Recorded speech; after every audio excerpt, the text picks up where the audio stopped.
Yeah, I have been creating little tray outs. I've had a little baby daughter 6 weeks ago, and that's the other reason I've been busy. So apologies for not having a rant out sooner, but I've been up almost every night listening to a baby crying, and that makes me even more loony than I was to begin with. It's like I work with Barnet Council recently, and I was working with the education welfare team, and they were saying how they prosecute parents when the kids don't go to school.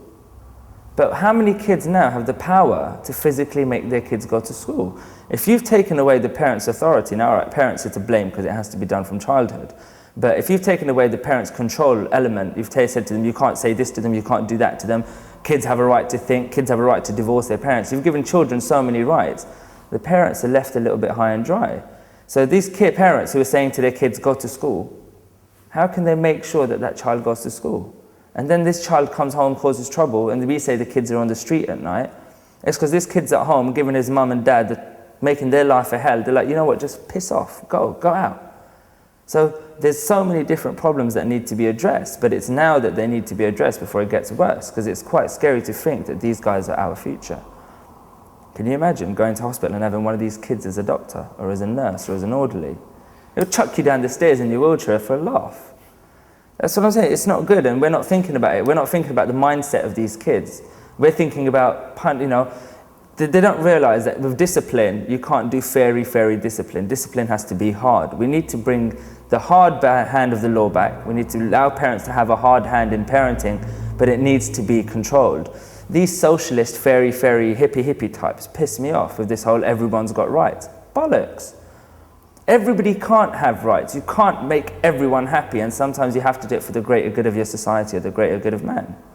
So I'm saying we need to sort out and really do some serious hardcore policing and get the government to look at what problems are actually out there and come up with a systematic way to fix them, rather than throwing loads of money at kids and saying let's pay them to get them off the street, or let's give them hugs.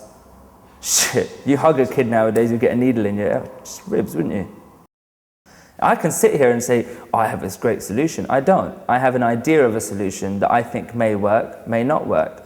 But what I need to do now is put the platform together, go out there and test it out and see whether it can. Because you know what? It's all down to statistics at the end of the day. You can measure absolutely anything with statistics. All I need to do is gather the right amount of statistics to find out what the problems are, how to resolve them, and then try.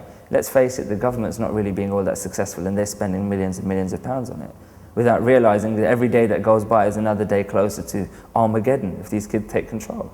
I know that most kids aren't troublemakers, and I know that most kids aren't bad, but in the inner cities, the cities where we live, it's a big problem, and we need to tackle that before it spreads, because you see this hoodie culture spreads outwards, this troublemaker culture spreads outwards. We need to find out where it's coming from, and we need to start getting kids to understand the difference between reality and pretend. The pretend in movies and games and hip-hop, to the reality that we live in, the reality of stabbing someone, the reality of shooting someone. They've been desensitized to it. It's a lot of different problems, it's a multitude of problems, a plethora of problems that needs to be looked at, and I'm just trying to come up with a way to fix that problem rather than just doing something that everyone else is doing already. And this is why it's taken me so long to get my Tre Out site going, because I want it to do something different rather than just do what everyone else says. And it's not about commercial enterprise anymore now.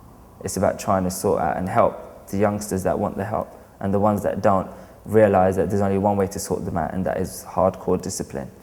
And I'm actually working now with a guy who's an ex-military man, an ex-army man, ex-Hong Kong police trainer, who works with young troubled teens to try and come up with a solution and come up with a way with using the heavy hand, a carrot and the stick. I'm a big fan of the stick.